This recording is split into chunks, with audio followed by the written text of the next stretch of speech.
Today we're on a special edition of AlcoNerds, and I'm here with my two non-scientist friends, Amilcar and Rachel. Today we want to talk about new emerging solutions that are trying to tackle the problem of excessive drinking, which is a problem that is global. It's also a problem that is very old. We know that drinking has been around for at least 13,000 years. There is archaeological evidence of Natufian fermentation sites, and they're 13,000 years old. Drinking alcohol is actually part of the Jewish and part of the Christian religion. It's actually part of the ceremony. The Americans tried to ban it in the Roaring 20s, the years of Prohibition. We don't want to stop drinking. We want to drink. We saw what happened in the United States when they tried to abolish drinking completely, and they couldn't. It seems to be very seriously entrenched in human society and human culture, at least modern. And it's a problem. Everybody knows that it causes a whole range of problems. There are some really, really interesting things to say about new solutions, maybe not everybody's aware of, that are emerging these days. And they each come from a completely different direction, and it looks like change is coming. So we want to talk a little bit about that today. Okay? Yeah, I'm all ears over here for now. Okay. As I said before, the fact that alcohol consumption is a problem isn't surprising, and it's not a new thing. And there are existing medicines, pharmaceutical medicines, that have been suggested by the pharmaceutical industry in order to help people curb their excessive drinking behavior. Some prominent examples are disulfiram, naltrexone, camprosate. These are prescribed pharmaceuticals that you can take the pill and it'll keep you from drinking too much. The problem is that they don't do it in a pleasurable way. There's no incentive for people to take them. And as a result, they're really largely unsuccessful because there isn't enough motivation to use this as a tool. What sort of motivation? What do you mean? So, disulfiram, for example, makes you nauseous if you drink. Oh, So it punishes you for drinking. Keep from drinking too much. So someone thinks, okay, so if I take this before I go to the bar, I certainly won't drink as much because I'll get nauseous. But why would they take it? Amazing. Now, naltrexone is kind of the same idea, except it just doesn't make you feel inebriated or as inebriated, so it doesn't motivate you to keep drinking. Right. I think the ideal, now that you mentioned motivation to stop drinking, I think the ideal binge buster would give you a bit of inebriation and then just take away your appetite for it.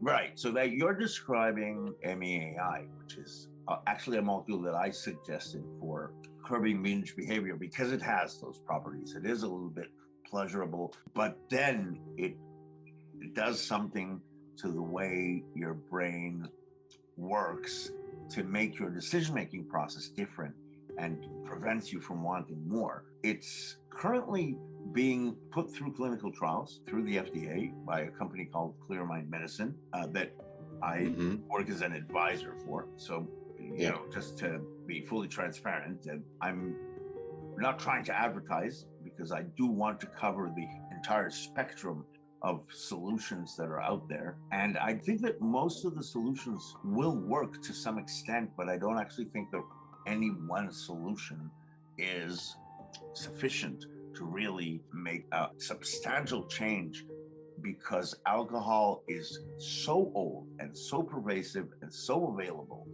and so accepted by so many people around the world. So having talked about that, let's talk about the other solutions that are out there. So there's a company in Britain that was founded by Professor David Nutt. I'm familiar with David Nutt. A lot of people are. One of the most admired neuropsychopharmacologists in the world. And they've got a drink that gives you a little bit of a mellowing effect called Sentia. And they've taken it a step further and rebranded their company, which was initially called AlcoNerds, to be called GABA Labs. Oh, here, I found it. Like, it says something about its first botanical ingredient known as Abby. The ingredient has been licensed to the Social Drinks Company, which is now launching the first of a new range of botanical spirits called Sentia. Abby is a botanical ingredient which can be formulated into a liquid product to provide an agreeable drinking experience that mimics the sociability and conviviality effects of the alcohol-based drink, like alcohol but better. Yeah, so they've rebranded themselves as GABA Labs in order to make themselves into a pharmaceutical so that they can offer synthetics also that address the GABA receptor, which is really the feeling that everyone knows as being drunk.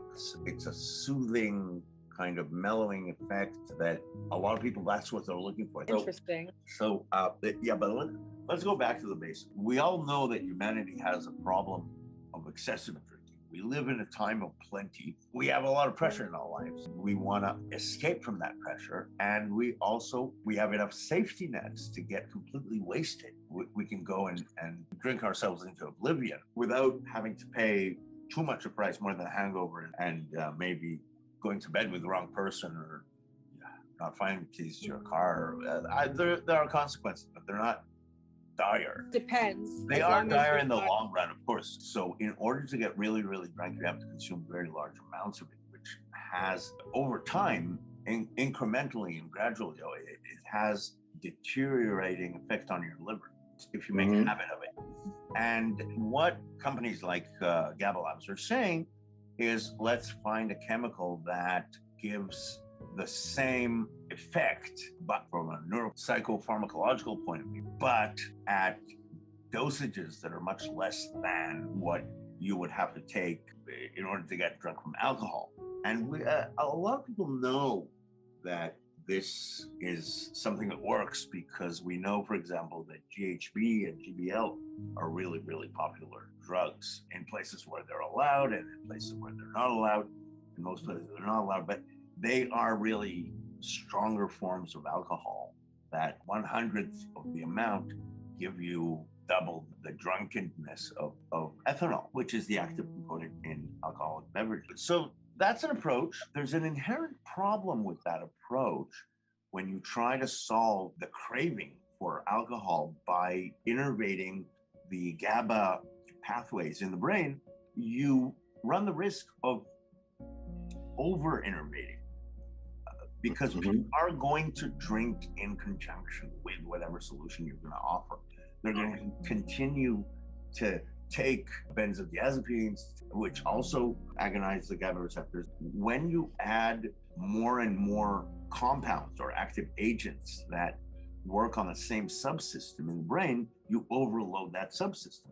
But there are ways of changing behavior that go through different systems in the brain. Before we become more specific, we need to understand what it is about ethanol that is actually compelling people to drink more and more. There's a trap. Ethanol calms you down, and about 40 minutes later, it turns into acetaldehyde, which is a glutamate, and that agitates you. And so to get rid of that agitation, you drink more alcohol because it's available, it's right there, and that calms you down. And then, great, right? That keeps going and going and going. And that's the cycle that you have to break in one way or another in order to really solve excessive drinking. We don't want to abstain. And also, it's not a good idea because modern life is stressed enough for there to be a real need to unwind. So we don't want a solution that is complete abstinence. Even people get completely wasted in Iran, where it is highly illegal to drink. There are other solutions that can provide this kind of thing that are completely out of the box. One of them is what you mentioned before, Rachel, MEAI that's developed by ClearMind Medicine. Moderation And versus abstinent. that is correct. So in order to moderate, you can stop behavior using something like MEAI with a serotonin receptor agonist, and it simply changes the decision-making process in your brain. And it seems that one of its downstream metabolites also makes you adopt a getting ready for bed behavior, kind of like getting that mentality that the day is coming to a close and it's time to go to bed. You don't lose control. You just begin to make decisions which take all of the stimuli out of your life. So you either go home or you go to a quiet place, or you turn off the TV, or you wind down. And people don't suffer from blackouts with MEAI? No. The most that can happen is that they just curl up into a ball, and lie motionless, either sleeping or not sleeping. Right. One of the webinars, it was said that someone's father had to be reminded to take their MEAI, and it was very effective.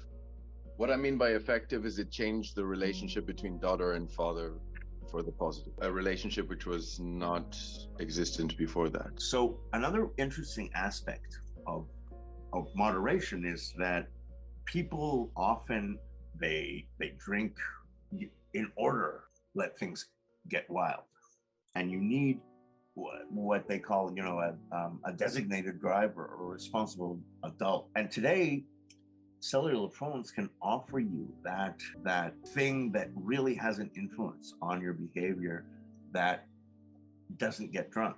And Apple has an app called Reframe that will put you in touch with a drinking coach. And maybe one day all of these solutions are going to work together so that the drinking coach will tell you, well, it's time to take MEAI, or I would suggest that you choose Sentia as, to start with, and then maybe have a few drinks, and then maybe have some MEAI, and then maybe you should drive home, or maybe you shouldn't. It depends. But there's actually a sober person available to you that is an expert on how you should behave in all kinds of situations. That is incredible. And it also hooks into the entire community of people that are using the app, so they can learn from each other as to what to do in similar situations that they run into.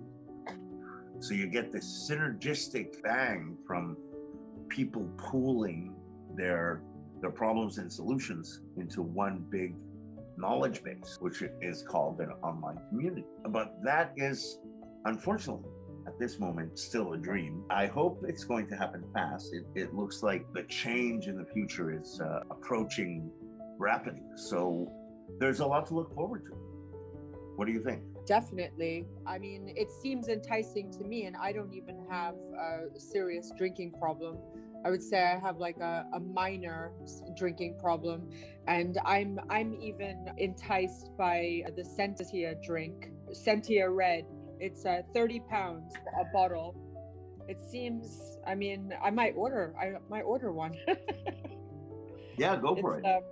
It's a nice buzz, and there's no hangover, and I mean is quite pricey. And I would also recommend you to register for the clinical trials for MEAI. Yeah, I'll do that as well. Where are these trials taking place? Clinical trials today are multi-centered, so they'll be taking place all over the world. Yeah. So that concludes our special edition of AlcoNerds for today, and I want to thank my guests very much, and I want to thank the listeners, and I hope you join us next time for Cyclone. You're more Thank than you. welcome.